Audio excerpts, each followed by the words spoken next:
This webinar is part of the output of our partnership project with the Higher Education Academy on embedding equality and diversity in the curriculum. We worked with 8 colleges over the course of a year to look at how to further embed equality and diversity within curriculum design, delivery and assessment. So I'm pleased now to introduce Forth Valley College, who will talk about the work that they undertook as part of this project in relation to planning and evaluation for an inclusive curriculum. Our presenters today are Fiona Brown and Caroline Story. Fiona is Head of Curriculum, Quality and Learning Services at Forth Valley College, and she is joined by Caroline Story, who is Diversity Coordinator, also at Forth Valley College.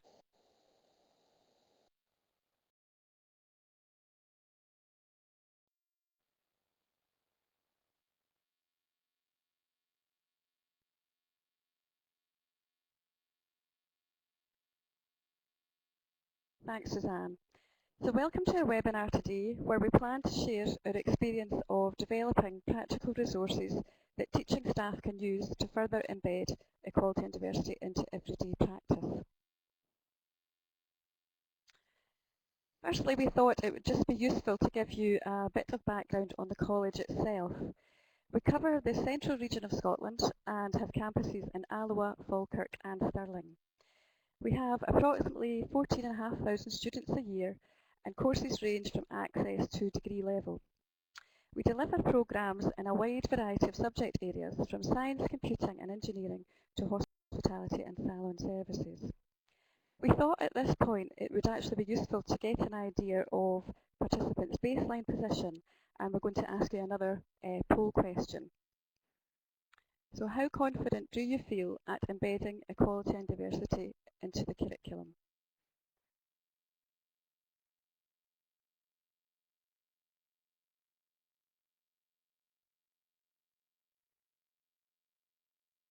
Okay, that looks like a bit of a mixed bag. Thanks for that, and hopefully at some point we'll be able to share some of that confidence as well later on. So what led us to focus on equality and diversity? There were a number of external drivers. Firstly, Education Scotland had identified that this was an area for development in their thematic aspect report on equality and diversity in 2010. There had also been major change in equality legislation with the new Equality Act 2010. And the opportunity to have a kind of concerted focus presented itself with Scotland's colleges and the Higher Education Academy Equality and Diversity in the Curriculum project, so we wanted to take advantage of that. We also had internal drivers that basically drove us to spend dedicated time on this area in particular. Our learning strategy promotes opportunities for inclusion from providing curriculum opportunities for all learners from all backgrounds and circumstances to ensuring that learners have got choice and variety of learning methods, and also that they've got opportunities to reflect on learning and are able to work in a climate of respect and trust. Giving learners a scope to make suggestions regarding the structure of their learning and to consider the diversity of learners within their own groups is also a key aspect that contributes to inclusion within that strategy. And crucially, we wanted to convey the message that equality and diversity is part of our mainstream approach and it's integrated into everyday practice. So we really wanted a kind of holistic and joined up approach. We also realised that some staff were finding it more difficult to embed the promotion of equality and diversity into subject-specific content, so we knew that we needed to identify specific ideas. So what did we do? We set up a small team which was composed of members from equalities, from curriculum and quality, from teaching staff and the student union functions of the college, so it was a very sort of cross-functional approach. And we got staff engagement by linking directly with heads of department, with curriculum and quality leaders, and we met with individual teaching departments. We went round every department and tried to engage. We got student engagement via the student union president, who was on our group, our working group, and we were able to get feedback from students on the overall approach. We also by using key enablers like this, we were able to enhance our curriculum planning template and to gather and share the subject-specific ideas. This led to the development of the Moodle virtual learning environment resource, which I'm going to show you in a minute. And another key output was our planning tool, which Fiona is going to go into in a lot more detail. And this was seen very much as a practical resource and not another toolkit. Very much, Gary. Good afternoon, everyone. It's very odd, our Moodle's right here, we can see it, but it's not willing to share for some reason, so we'll come back to that later.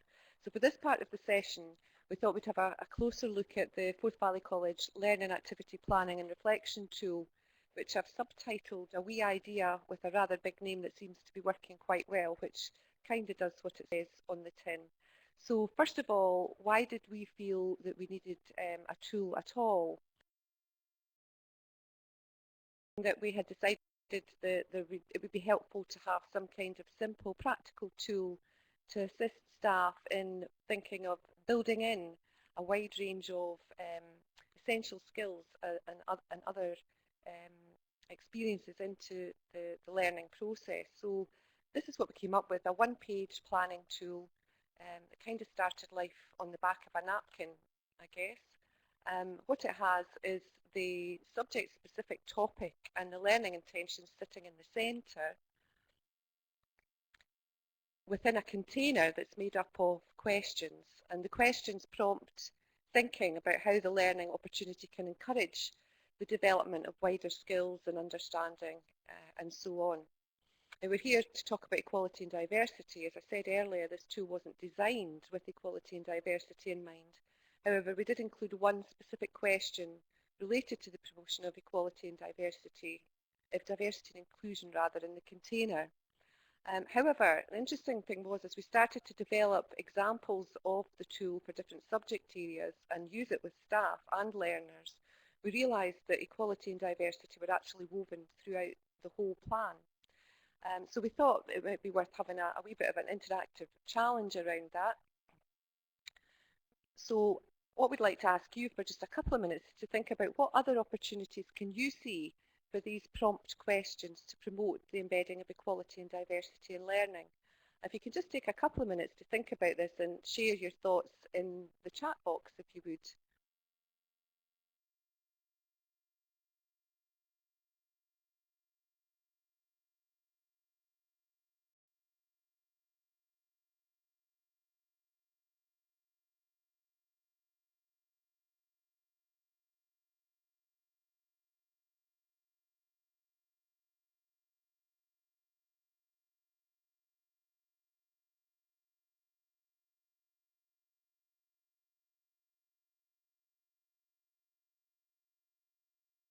Here we're getting some good ideas coming through about course team meetings, subject team meetings. How about having a look at some of the specific questions and thinking about how they might actually help staff to think about promoting the embedding of equality and diversity in learning? For example, how will you give learners choice and involve them in planning? The top left-hand corner. Bill saying use the questions with your learners. Actually, that's turned out to be one of the most powerful ways of using this tool that the staff have discovered. Learners really enjoy using it both for planning and for evaluation. The actual paper-based version, if you like, of this is a double-sided document which has planning on one side and evaluation on the other. Susan's saying that working cooperatively would naturally bring forward discussion about diversity, which is absolutely true. And the formative assessment component also would be very useful. Okay, I'm sure you can keep coming up with lots and lots of ideas, and in fact, here are some suggestions. I think you've got a copy of this that you were sent previously. In college, we spoke to lots of staff and learners about this, and we pulled together some suggestions which we published for staff of the kind of things that might appear in each of the boxes. And as I say, we weren't specifically thinking about equality and diversity when we did this, but when we looked at what we had, we were really surprised at just how much of it readily related to equality and diversity. For example, the whole concept of personalising learning through offering choice and involving learners in planning, as Caroline mentioned earlier, is a key aspect of inclusive practice. Okay, thanks for your participation here. Who uses the tool and how? I think we had some suggestions around that already coming from the room. What we found, to start with actually, when we introduced the tool, we deliberately weren't prescriptive about how it should be used or even that it should be used, in fact, because we wanted people to use it because they found it useful and not because it was just another piece of paper to complete. So we really focused on positive promotion and getting enthusiasts on board to spread the word to their colleagues. We created a Moodle course, a different Moodle course than the one Caroline was trying to show you, giving ideas on how the tool could be used. We gathered a number, quite a large number in fact, of completed examples from staff across each department who willingly gave us copies of their plans, and also got a few short videos from staff explaining how they were using the tool, and these are all available in our Moodle course for staff to use. We found that people were using the tool in quite a variety of different ways, from micro to macro level, either alone or with colleagues. So for example, they could use it at planning programme level, right down to a specific topic or project or lesson, in groups or alone, and as we already identified, very powerfully with learners at various stages in their learning. So finally, for me, what about the impact, the kind of so what bit? And the impact of our learning strategy as a whole, and the tool as part of that, is evaluated annually through our self-evaluation processes. But since we're here to talk about equality and diversity particularly, I've just focused on the impacts related to that. Firstly, increased staff confidence. Before the strategy and the tool and the project were rolled out, we were aware that staff felt a wee bit at sea about diversity and inclusion in the broadest sense. They were really pretty good at the equality bit, but sometimes found it hard to figure out what we meant when we were talking about really actively promoting diversity and inclusion through their curriculum and through their learning. Interesting, we use a sort of self-assessment approach to measuring progress towards strands of our learning strategy. And on that particular strand that related to the embedding of diversity and inclusion in learning, the staff confidence went from around half staff felt half confident, up to about 80% in the course of the year that we carried out these activities. So I think that was pretty good in terms of success. Now we know the staff are much more confident. We've seen it through self-evaluation, we've seen it through observations of learning, and we also have this growing bank of completed plans that have been willingly passed on to us. In terms of learner impact, we hold focus groups with all of our learners twice each year. In that, the focus groups, they're asked as an open question to identify the things that they're learning over and above the vocational or subject-specific skills and knowledge. They're not prompted about this, they're given a completely free, open question.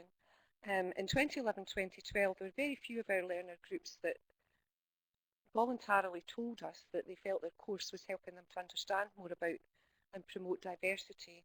In 2012, 3/4 of the learner groups that had focus groups told us that this was something that they identified. Again, we're really happy with that level of success and hope that we can continue to grow that